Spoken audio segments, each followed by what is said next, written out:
नमस्कार, आप देख रहे हैं टुडे न्यूज़ 24। कोंडागांव जिले के पूर्व कलेक्टर नीलकंठ टिकम को अपने बीच पाकर खुशियों से झूम उठे बंगोली परगना की जनता। आपको बता दें, पिछले दिनों ग्राम पंचायत बंगोली में ठाकुर जोहरानी पर्व मनाया गया, जो कि क्षेत्रीय त्यौहार नया खानी के बाद मनाया जाता है, जिसमें क्षेत्र के लोगों द्वारा कोंडागांव पूर्व कलेक्टर नीलकंठ टिकम जी को आमंत्रण किया गया था और निमंत्रण पाकर ग्रामवासियों के आशा अनुरूप समय पर ग्राम पंचायत बंगोली में पहुंचकर माहौल को खुशियों से भर दिया। ठाकुर जोहरानी के कार्यक्रम के दौरान क्षेत्र के नर्तक दल भी पारंपरिक वेशभूषाओं के साथ भांति भांति प्रकार की कला की जोहर दिखाया, जिससे आम जनता उत्साहित नजर आए। ठाकुर जोहरानी पर्व के दौरान ग्रामवासियों से बात करने की कोशिश की तो उन्होंने टेकम जी के विकास कार्य के बारे में जानकारी देते रहे। अब देखें यह रिपोर्ट ग्राम पंचायत बंगोली से। नमस्कार, मैं विश्वजीत मल्लिक और इस वक्त हम खड़े हैं ग्राम पंचायत बंगोली, जो बंगोली परगना के जो मुख्य अंश है वहाँ पे खड़े हैं। और आज हमारे बीच यहाँ पे एक कार्यक्रम रखा गया था, जो कि यहाँ पे जो गुणवाना समाज द्वारा जो ठाकुर जोहरानी बोलते हैं, यहाँ पे हमारे जो पूर्व कलेक्टर कोंडागांव जिले के वर्तमान वो सामाजिक काम के लिए यहाँ पे ग्राम पंचायत बंगोली में पहुँचे हैं। तो सर से पूछेंगे इस दरमियान, सर जो आज लगभग जोहरानी के समय में आप यहाँ पे पहुँचे, ग्राम पंचायत बंगोली में आपको बुलाया गया है, निमंत्रण के आधार पर आप आए हैं, क्योंकि आप इस क्षेत्र से हैं और क्षेत्र काफ़ी विकास किए जब तक कोंडागांव जिले में थे।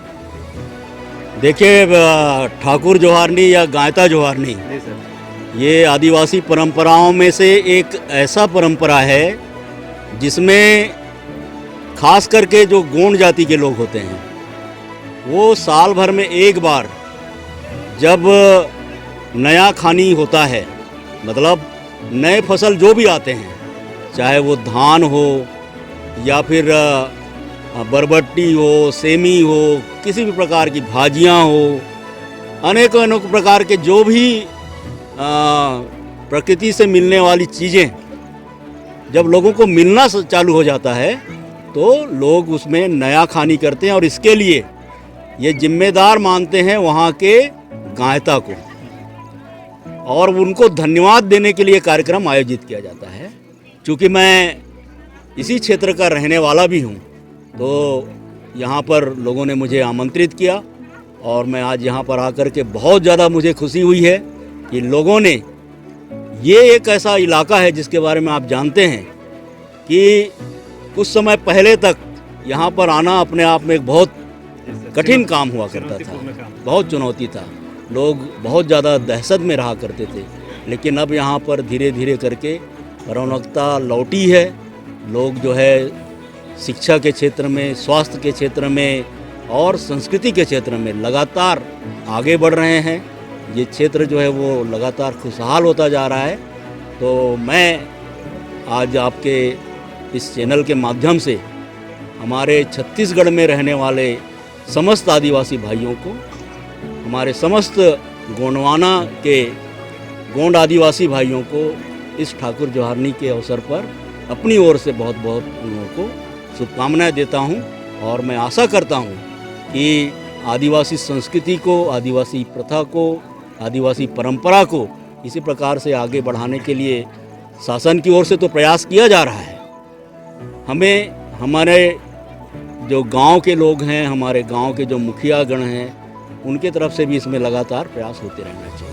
हम बताना चाहेंगे जो अंदरूनी क्षेत्र होता था कोंडागांव जिले के अंदरूनी, जहाँ पे पहुँच भी इन क्षेत्र, जहाँ पे हम आसानी से नहीं पहुँच पाते थे, परंतु उनके कार्यकाल के दरमियान ऐसा उन्होंने कार्य किया है जो कि आज तक क्षेत्रवासी उसके नाम जपते हैं। पूर्व कलेक्टर साहब को ग्रामीण अपने बीच में पाकर कितने हर्ष हैं, ये भी ग्रामीणों से पूछेंगे। तो आप बताएं, आज हमारे पूर्व कलेक्टर आपके बीच में, आपके समाज के लोग हैं, कैसे महसूस कर रहे हैं? हम तो ऐसा महसूस करते हैं कि हमारे कलेक्टर जो हैं नीलकंठ टिकम जी, वो हमको अपने घर का भाई बंधु समान इज्जत दिए, शासकीय कार्यों में हमको आगे लाए। और हमारा क्षेत्र इतना पिछड़ा हुआ था, ना रोड का ठिकाना नहीं था, ना कहीं जाने का ठिकाना नहीं था। हम लोग ये 2.5 साल में जो विकास देखे, वो विकास कभी जीवन में नहीं भूल पाएंगे। हम मरते दम तक हमारा जो मान सम्मान है वो बना रहेगा बस। तो अब देखें, यानी ग्रामीणों का भी वही कहना कि आखिरी सांस तक हम नीलकंठ टिकम जी का जो विकास का योगदान रहा वो हम नहीं भूल पाएंगे। एक नदी था, मतलब छेरीबेड़ा नदी कहते थे, आप भी जानते होंगे कि मात्र छेरीबेड़ा पुलिया एक ही बना था। उसके बाद उस नदी को कम से कम छेरी बेड़ा से लेकर अंतिम जो मुच्चे कड़का बोलते हैं, वहाँ से इसका जो उपजन है वहाँ तक जगह जगह में, चाहे वो पावड़ा नदी बोलो, चाहे बारदा नदी बोलो, चाहे कोणगुड़ नदी बोलो, बोकरा बेड़ा नदी बोलो, चूरेगांव बोलो, चाहे आगे बिंजे नदी बोलो, सभी जगह माननीय कलेक्टर महोदय के सहयोग से, शासन से सहयोग लेके वो काम किए। मेरा नाम है रामलाल कोराम, जी। मैं आलूर का रहने वाला हूँ और गोंडवाना समाज का ब्लॉक अध्यक्ष। जी सर। तो आपने देखे यहाँ पे ग्रामीण जितने हैं मौजूद आज इस प्रोग्राम में, सभी खुश महसूस कर रहे हैं कि हमारे पूर्व जो कलेक्टर हमारे बीच में आए हैं और हमारे जो समाज के काम उसमें भी सहभागिता निभाई एवं क्षेत्र की जो विकास है उन्होंने चुन कर सभी क्षेत्र का दौरा किया। चाहे मैंने भी देखा मोटरसाइकिल में, उन्होंने सुबह सुबह जहाँ पे माओवादिस्ट इलाके में जहाँ पे साइकिल तक नहीं जाता तो उन्होंने पैदल चल के भी उस क्षेत्र का दौरा किया। जाने के बाद देखा कि आवागमन की सुविधा नहीं होने के चलते जहाँ पे लकड़ी का पुलिया बनाया, कहीं तो तुम डाल के बनाया, कहीं यानी कुल मिला के उनका भरपूर प्रयास रहा। और हम सर से यही उम्मीद करते हैं कि सर जहाँ भी जाए इस तरह की विकास की गंगा बहाते रहे। कैमरा पर्सन राजकमल मंडल के साथ विश्वजीत मलिक, टुडे न्यूज़ 24, ग्राम पंचायत बंगोली से कोंडागांव।